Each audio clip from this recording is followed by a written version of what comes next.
I want to welcome you to this week's episode of the CBC Home Service Success Network. This is produced, presented by CBC Success Group, and we do this every week. Our goal, our mission in doing this is to share ideas, concepts, practices, other things that can assist various home service contractors across the United States. So this week we've got a very interesting topic, and those of you in home service are probably familiar that there's been a push, and I mean a big push, for companies to take a look at their branding, and many companies have gone through rebranding their companies. And that's what we have here today is we have two guests who made the decision in 2024 and are in the midst of the rebranding of their companies. One of them is a gentleman up in the western part of North Carolina, eastern part of Tennessee. His name is Jeremy Maynard, and he is moving from Tristan's Chimney Service over to Ember Keepers. Got a whole new look, everything else. Very familiar with Jeremy's business. In fact, I was just with his people last week as we did a swap meeting. The other individual is Richard Tattershall. And Richard has a company in Skiatook, Oklahoma. You may not know where Skiatook is, but it's actually very close to Tulsa. I kid Richard sometime, are you the Tulsa King like we see on TV out there? So he has transitioned to his brand is Comfort Class, and he's transitioned from CNC Air Services and CNC Chimney is what his previous brand was. Now, as we get in this, I want you to understand there's a lot more to this than just deciding that, hey, I'm going to rebrand. And both of these gentlemen have engaged a company by the name of Kick Charge Creative, run by a gentleman named Dan Antonelli, who has worked with them and worked in the design, the everything else. These guys had to make a lot of decisions. It is a lot of work.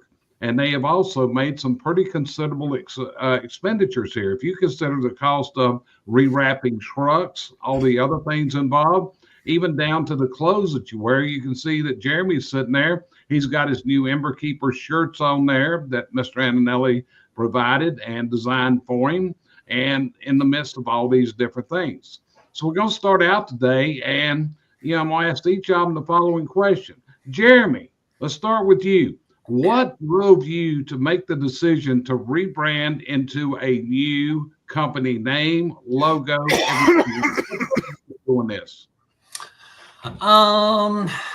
So I guess the big thing is making a more memorable experience, I think, is what drove me to it. Tristan's Chimney is a good locally established name for 20 years.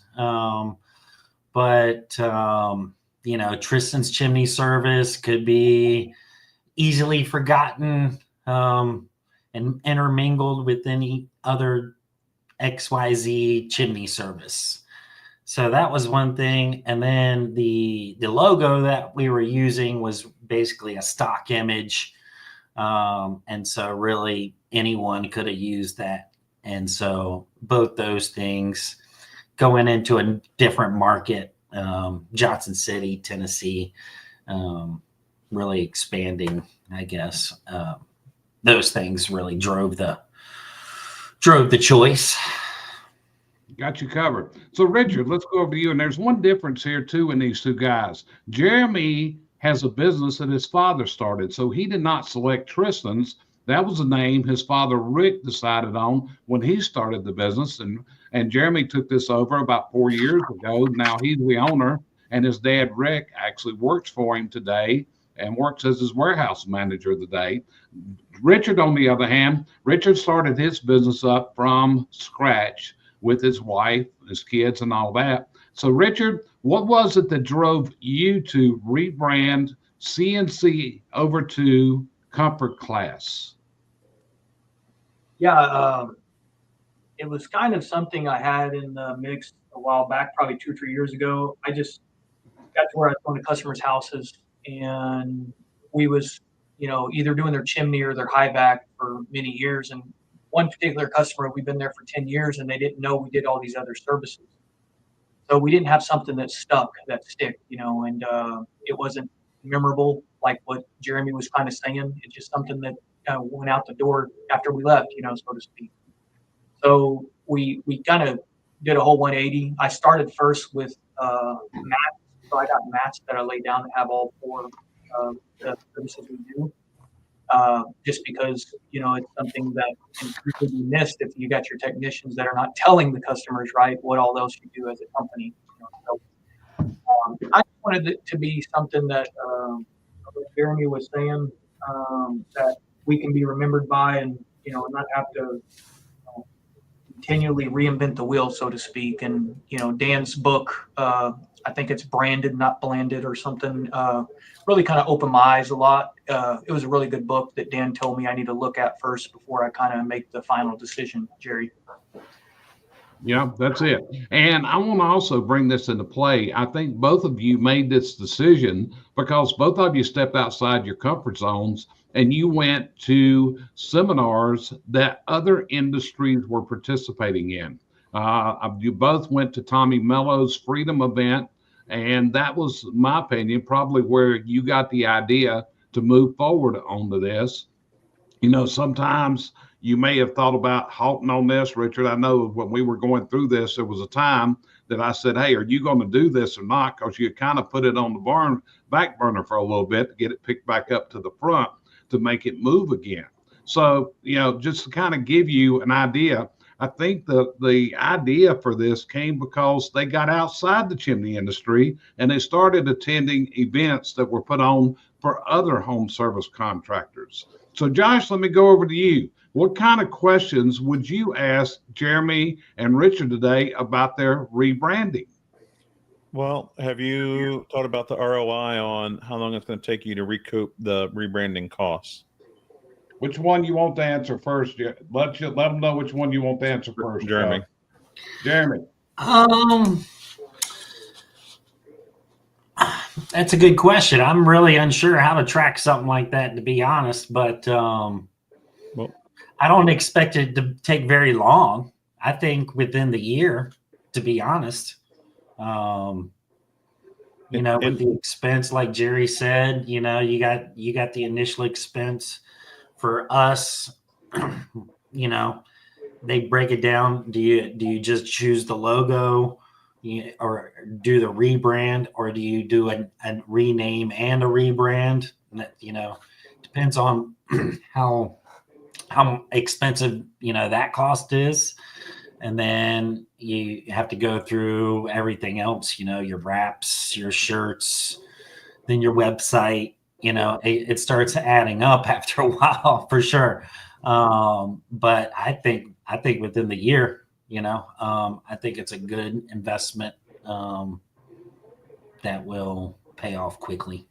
Would you say that's about, in my mind, I'm thinking easily $250 to rebrand and do everything that you're talking about? Oh, yeah, I would say at least 100. I only got 4 trucks right now, so rewrapping 4 trucks, $5,000 a piece, probably, $4 or $5,000. That's a big part of it. And then, all new uniforms. Well, there's also the non-value added, your time just going through everything, which I'm sure you probably have a couple hundred hours, both of you, into the process of looking at logos and everything else. And going through the system and just renaming everything too is a lot. So yep. We're going to be known as Tristan's Chimney Service for quite some time, but part of the transition, I guess. So, Richard, your answer. What would your answer to Josh be? Yeah, I mean, mine was a little bit different. I didn't have it as my personal name, so it was a little bit of a conflict of interest because CNC, we named it after my wife and daughter. So I had them on everything. So I was on the couch for a few weeks, I'll just say. But needless, I think we made a good decision. And I think the cost factor, really, every time you go to a seminar, they always talk about the ROI. Jeremy probably remembers that with all the companies that put out with the vans. And I couldn't get an exact definition of how to get the true ROI. I don't know if Jeremy did, but needless to say, I could tell you flat out, I mean, we're about 75-ish in, 75, and we're not, I mean, Jerry come down a few months ago and we're probably halfway in. So you're pretty spot on kind of, Josh. You know, it just depends on your truck fleet too. You know, Yeah. We've only done 3 or 4 wraps so far, and wraps are expensive, like Jeremy said, but Absolutely. you know, the uniforms and everything, we did the kind of same thing. We did the whole name change, the logo, and, you know, everything across the board. So, and websites, redoing a website, I mean, you're talking thousands of dollars. So, and that's a lot of time in there because I like getting my 2 cents in. I don't want somebody just to take over and just build it the way they think it should be. I like to have that personal touch. So, there's a lot of moving parts in there when you rebrand, is what I would say, Josh. And yeah, it's a little bit, I did too many things at once this past year in 2024.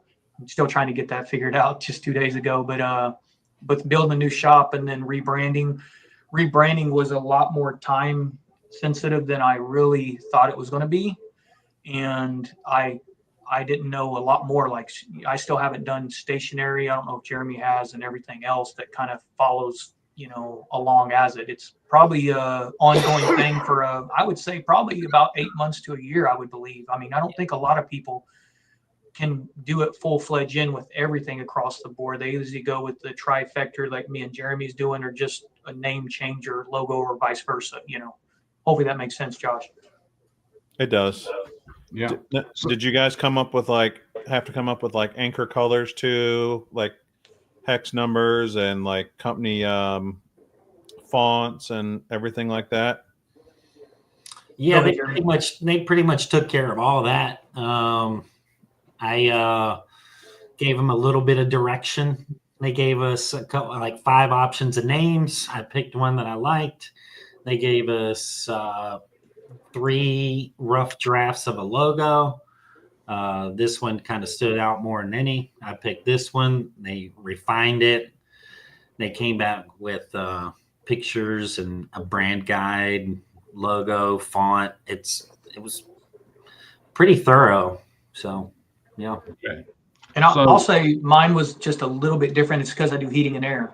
So they had to check in my market and make sure they wasn't, because there was a couple people that they've actually rebranded in my market, heating and air, and didn't want to make sure they had, I guess it's because of the copyright stuff. Jeremy probably remembers that, but they had to make sure my colors weren't clashing with theirs, and logo, you know, so on and so on. So we had to do that first, and ours took about 2 to 3 weeks before we could even start into our in-depth process of what we wanted.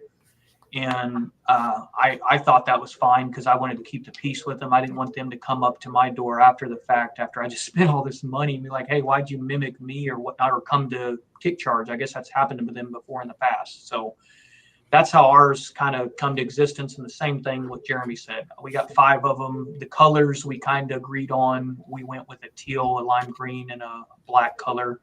And honestly, our vans, they stick out like a sore thumb. Everybody was thinking we're a brand new company that just come into town. You know, they're like, oh, the crap, who's this? You know, and so I think it really took off, and our ROI is going to pay for itself, like what Jeremy said, I would say in the first year easily. Just standing out. Mm-hmm. Yeah.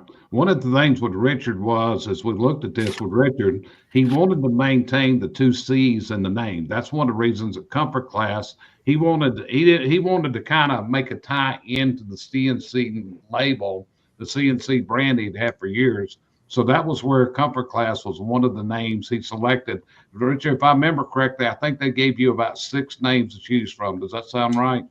Yeah, 5 or 6, and 3 of them, you know, we didn't like, you know, my wife. So she's like, you know, would you just sleep on this and come up with these 3, you know, or something. So it was just kind of different. It was funny. And we just threw those out the window real quick, you know, and needless to say, it went down to 2 of them. I don't know if Jeremy was, but we had a top 2, and we went out with this one instead because we're all about training and class. So we did it as a classroom setting and classroom environment. So. Gotcha. So Cheryl, what about you? What questions would you have? And make sure you direct it to whichever one you want to go to first, okay? Okay, I'll start with Richard. The same question to both, but we'll let Richard get one start on this.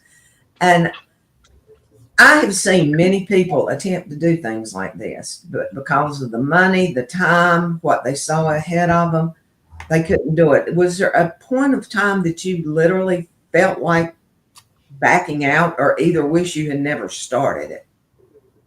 Man, Cheryl, that's that's still a subject to this day, just to be truthful, So I mean, it's just, like Jeremy said, when you're 20 years in, just about, it's kind of hard to make a change like this, right? I think it'd be a lot easier for somebody in the first 5 years. That's a no-brainer.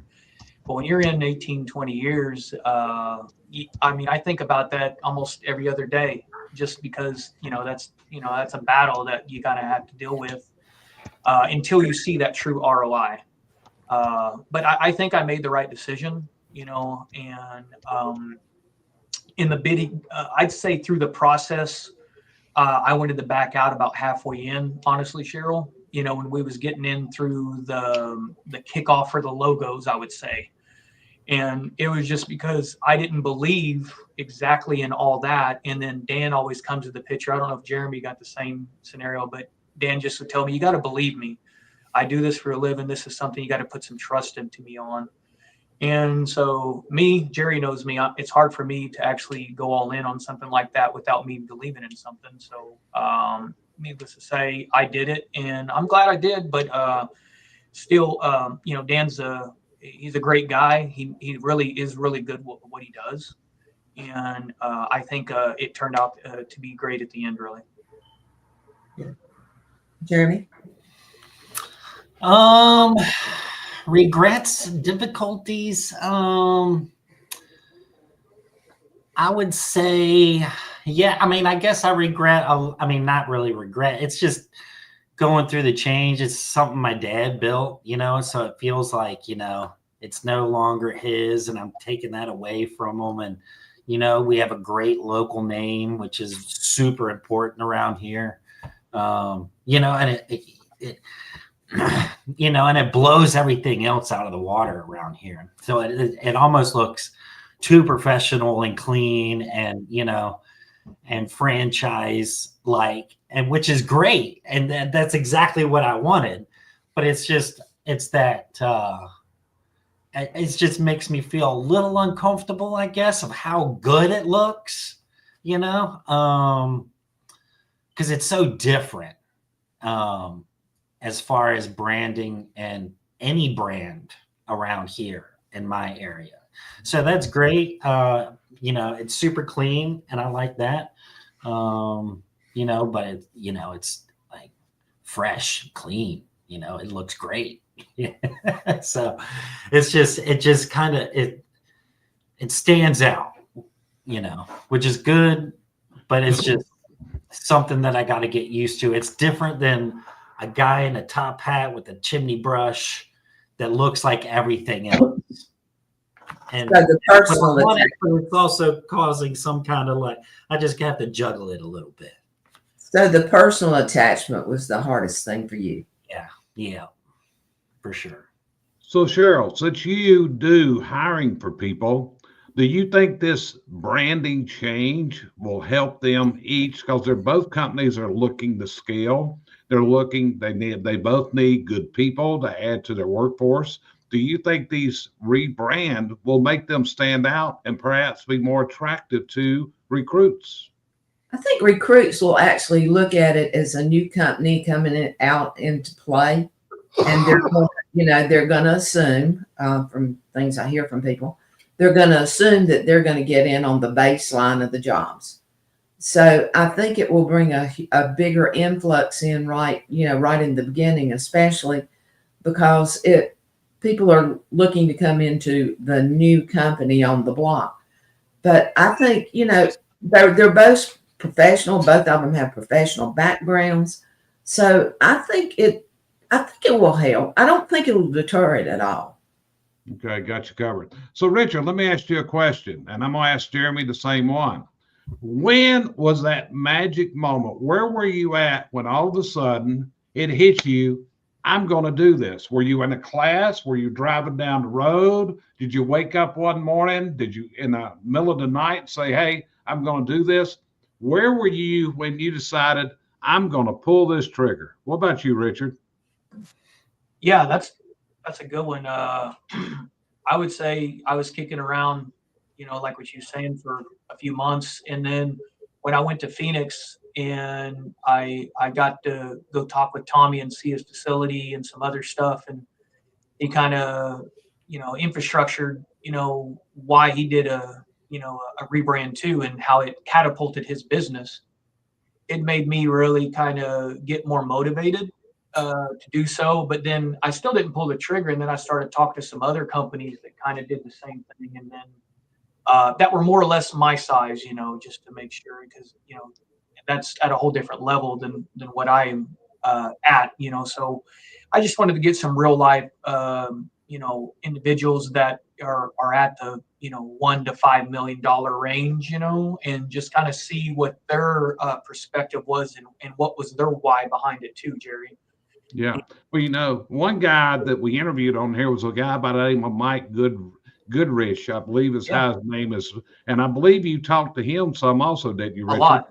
Yeah, I talked to him a lot. I still talk to him. I had a call with him not too long ago because he's getting a new shop, but he was a forerunner in helping me with the rebranding, because he went all in and did that too, Yeah, I understand. So everybody's aware, I just posted a link in the comments section, and it's to a previous interview that we did with Dan Antonelli of Kick Charge Creative, who did the rebranding on them, who, interestingly enough, one of his first rebranding clients many years ago was a chimney sweep company. That's what we learned in the interview, was one of his first customers many years ago when he started. So Jeremy, what about you? Were you in a class? Were you wake up in the middle of the night?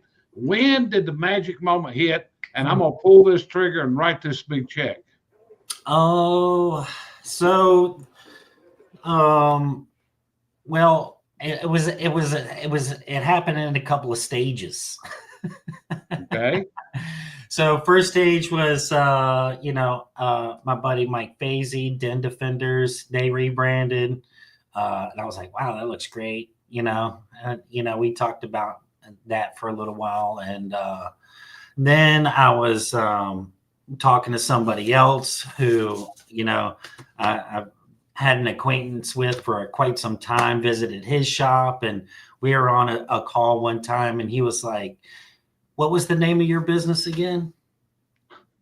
And I was like, oof, that's not memorable at all. And then I went to the Tommy Mello thing, and Brian from On Duty was there. He also got rebranded by Dan, and I was just like, well, it was a cascade, and that's the way a lot of things happen for me. So I just knew that that's what I had to do, and so I just was like, well, it's not gonna get me where I want to be. My current ramps, my current logo, my current name. So all those things had to change. Dan was the best. So that's what I did. Got you covered, which brings me to my next question. A lot of people think we can just go to Fiverr and get us a new logo. Okay. They think, hey, we can just do this. There's a lot of thought that goes into this. The colors, the type styles, the everything. There's all that's involved. So, Richard, do you consider that Kick Charge was a good investment for you to invest into them as the people to take your design, your logos, your rebranding to the level you want to go? Were they a good choice? I mean, yeah, I would say so. I mean, like what Jeremy was just kind of reiterating, you get what you pay for. If you don't go with the best with something like this, that's like can be that catastrophic, you want to make sure that you choose the right company. And I believe I did. There's a lot of other companies out there rebranding, that probably could do it, way less. But needless to say, I think it was the right decision. And I've had other friends that have chose other companies, and they didn't like their end result, and they didn't change everything. So they spent a lot of money at times, and they didn't wind up going all the way through. Back reiterating to what Cheryl was just saying, they had so much pushback, they decided not to go through with it and lost all that revenue that they actually put in towards it. So I think I did, and I didn't pull the trigger right off, like I was just saying, and how Jeremy was saying too. I had to get an understanding from other people. And I remember Brian. I talked to Brian too, and a few others. But I had to get a clear perspective from other people that's would give me honesty from it, just to see what to expect, to what I'm going through, to make sure it's something I could absorb really. Yeah, I agree, but no, you did some very deep soul searching. This was not a quick decision on your part, which, to be honest with you, is kind of unusual because you are a person that makes a lot of really quick decisions. Okay. And sometimes you got to hold Richard down, put an anchor around him. Me and his wife, sometimes we both put anchors on his legs. She's on the left one, I'm on the right one, saying, whoa, buddy, we got to bring you back to earth here. Okay. But anyway, both of these guys, I'm going to tell you, folks, they are both guys that are willing to come out of their comfort zone. They are both guys that are willing to listen, and being told they're wrong doesn't bother them. To quote Jeremy, I love to be throat punched. Okay, we kind of kid about that, but he enjoys the pain of someone actually finding fault with what he's doing, telling what he's doing wrong so he can make the changes. That's very, very, very true. We just did a swap meeting, brought a lot of things out on the table right there, and he's already working on the stuff that came out in the swap meeting. So, Josh, you got any other questions you'd like to ask either of these gentlemen? What has been the employee response to the rebrand? Which one first? We'll go with Jeremy again. Pretty good so far, Of course, we're talking chimney people, so they get dirty and don't take care of their clothes very well.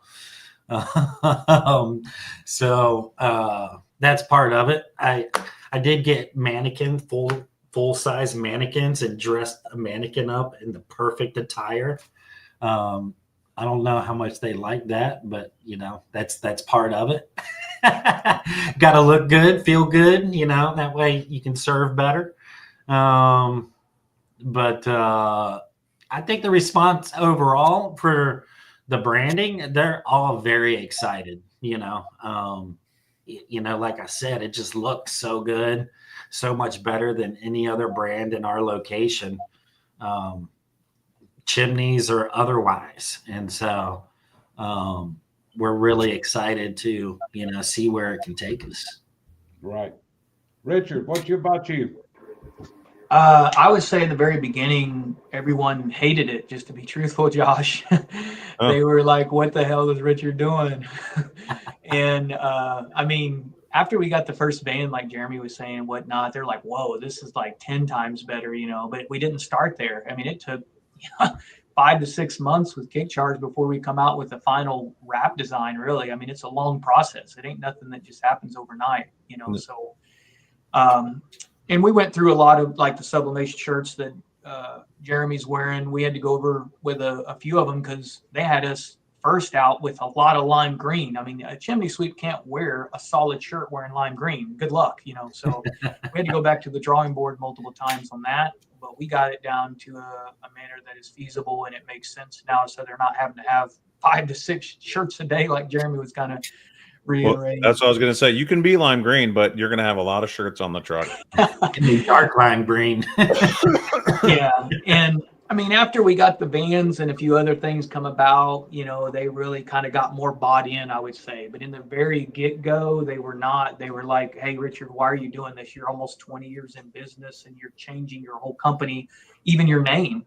So they're like, everybody's going to forget who you are, and you're going to lose all these customers that's going to, not be able to search and find you, So in a nutshell, we had to come up with a real strategic game plan on how to incorporate that to make sure it makes sense so that we don't lose all those customers when you got, a lot. On Jeremy's, we got like 10,000 something customers too, but, or more, I don't know exactly, but we just used multiple platforms to let them know, and just social media, chirp, all kinds of things to just, hey, just let you know, we're rebranding. Does anybody want to have fun with it is what I'm saying, Josh, and that's what we did. And in the spring, we're going to have in our shop a new, like a big opening appreciation day, and all that stuff, and kind of just letting the community know and see how much we do appreciate them and let them know who we actually are. Because we have a big cross in our building, so literally everybody thought it was a church forever. That's Jerry. You know, everybody drive by and like, oh, that's the church. You know, and then we finally got our sign up and everything, so they know, you know, exactly that we are a blue collar business, but that's who we live for. You know, so needless to say, that's how it kind of come about, Josh. Yep. So, Cheryl, what about you? You got any further questions for either of these gentlemen? Now, I just know Richard moved into a new building. He changed the world in front of him. And Jeremy, I'll come to you with a similar question. How's the wife and daughter taking it now that it's not exactly under their name at the moment? That's Richard, not Jeremy, that's got that. Richard, I said I'd be back to Jeremy. Oh, well, you know, I'm still taking applications on wives. So, you know, but that opportunity still exists. But the son likes it. My dad, not so much. You know, it's different, but you know, Isaac likes it a lot. So Rick still has some heartburn about this decision. Yeah, he'll probably be wearing Tristan's Chimney Service stuff for the rest of his life, you know, because I just gave him all the old shirts and all the old, you know, You'd have it all. hats, and you know, he's gonna be comfortable for life. Okay. So Cheryl, direct the question over to Rosa. I would say, yeah, that's a tough one, Cheryl. And you already know how my little firecracker wife is. So, needless to say, you know, I had to incorporate and pay a little extra money. So I mean, hopefully she's not watching, but anyways, I had to get Channel 2 and do some video stuff and get them on the spotlight to make sure they understand they're still going to be incorporated in it all, because Dan was not about like having I mean, we was trying to do like a cartoon logo. I don't know if Jeremy went with that, but we wound up going with a whole new aspect instead of just doing a cartoon Tommy like what he has on his van. But I got them incorporated in that and on the billboards and other stuff. So literally I still got them in the mix as, I don't know how you want to call that, a spokesperson or whatever. They literally do the video still and say, don't delay, call dad today, but you know, and some other stuff. But I'm not doing the Channel 2 no more. That got expensive, honestly. But needless to say, me doing that kind of helped me to where, you know, it's not like you come into the door and like, what are you doing every single day? You know, they kind of got a little bit more bought in because I did incorporate them into there somehow, some way, without just making it to where they think that they're all on the side burner, so to speak. Hopefully that answers your question, Cheryl. It does, and I do. I understand. I can understand how Jeremy's father takes it a little off. I know I just sold my business. I hope he doesn't change the name of it. And so if he does, he does. But, you know, that's my little hope. But family's important. I think, you know, and I think that's something that both of you considered before you did this. But Jeremy, you knew you had to do it. And Richard, I think you'll come out tenfold because you did. Yeah, amen. Yeah. So here's one more question for me. What's the hardest part of this?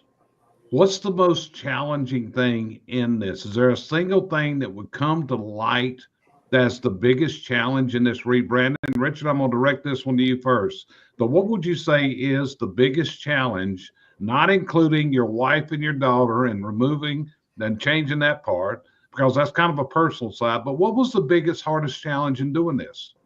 Yeah, that's an easy one, Jerry. I would just say letting go, because having a business this long is like a baby to me. I mean, I don't know if Jeremy feels the same way, but just letting somebody take hold of the reins of something that you put your blood, sweat, and tears in, and that I, for many, many years, you know, and I'm passionate about. I still am today. I love coming to work every day. You tell me to slow down all the time. So I would say just letting go and letting somebody else like Dan and his team take hold of those reins and, you know, having their way and just believing in them. You know, it's hard with that specific situation of rebranding, giving that to somebody and letting them just have total control. Right. I mean, I had no yeah, I might have had something in the final result, but you have to let them have that opportunity to do what they're best at, or you're not going to come out with a finished product that you're going to really enjoy for many years to come down the road, I would believe, Jerry. So hopefully that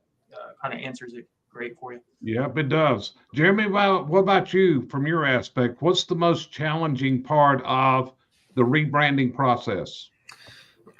Well, I think, the process for me was, the name was one that I really liked. Okay. So that process went fast, and then they gave me the logo, and I was like, oh man, that's the one.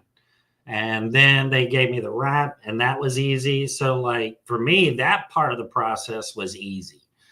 For me, I think transitioning the name and everything, the length of time that's going to take, changing all of our documents, all of our reps, Google, Facebook, everything else SEO related. The length of time, I think, is my biggest thing. Okay. Just curious, the day when the phone's answered, if Carol's answering the phone, what does she say when the phone rings? What is she incorporating the old name, or is it strictly the new name, or what are you doing on the phone calls? Well, for now, we just really released it first of the year. So, I mean, really, we're still saying Tristan's Chimney Service. That's what our voicemail says. But, we need to come up with some kind of scripting, how it's going to sound. We did do a press release kind of thing on Facebook. We emailed everybody that we've done business before previously. We put out a newsletter, and then we also did postcards. So that's all the things we've done to really get out our new brand awareness, because that's going to be really the big thing, is like, where did Tristan's go? Just like Richard say, where did Tristan's go? It's like, well, now we're something else, the name's going to change, the logo is going to change, the service is going to be better, but that's about it. Yeah. Richard, what about you? How does Comfort Class answer the phone today? You've been at this change longer than Jeremy has, because Jeremy just rolled this out 2 days ago. So how are you answering the phones? Yeah, so we actually hired a company, BHG, and they kind of helped with not just a tagline, but then we have an on-hold music that's really professional. So if you ever call, you'll be able to see it. It's like, how Netflix has their boom, we come out with that, but then we answer the phone and say, thank you for calling CNC Home of the Comfort Class. This is Josh. I'm going to help you. I got to get Josh in there. But needless to say, that's how we answer the phone. We kind of incorporated CNC and Comfort Class together, and we tried to make it short but sweet, and where it's kind of precise, and we didn't want to lengthy everything to tell customers hey, we used to be this company and this. So we just tried to make a one-liner to where everybody will know that actually it's both of us still together. And if they ask us, we'll go over it in detail, but a lot of them, honestly, 90% of the time, we've been using that tagline for over 3 months now, 4 months almost. It's been a good thing to use, and not a lot of people ask. They kind of still know us as CNC Chimney, but needless to say, they just want it, like what you always say, Jerry, faster, friendlier, cheaper. They don't really care much about the name as much as what I thought they would. Yeah. Well, in our case, we went through two rebranding twice. We started out as Chimney and Vending Consultants. We went to CBC Coaching, and then we went to CBC Success Group. But with ours, we're not dealing with consumers, and most people, the brand of CBC, that's kind of what we're known by from ever since we started CBC. So my branding was a much simpler than your branding is there, for sure, because you're dealing with consumers. But so, Richard, I like your process there where you're still incorporating the old with the new. So, Josh, how about you? Any more questions you got for these two guys? No, I'm good. Okay, so you're pretty clear on it. Cheryl, anything else from you? I'm just looking forward to see where these new brands go for these guys. Really am. And like I said, I want to compliment both these guys, because to be honest with you, they are both extremely hard workers, extremely hard.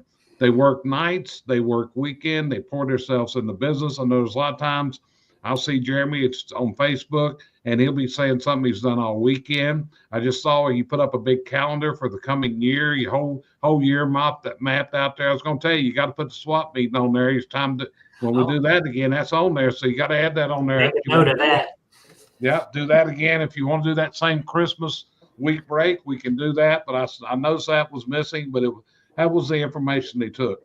But both of them are hard workers. They both have implemented Service Titan in their businesses, and they've been very, very successful at that. So hard workers coming out of the comfort zone, and with these two new brands, Jeremy with Ember Keepers and Richard with Comfort Class. I think both these guys have a tremendous future ahead of them. They're young guys, but they've really got a great future ahead of them. So I want to thank both of you for taking your time out today to talk with us, to do this interview.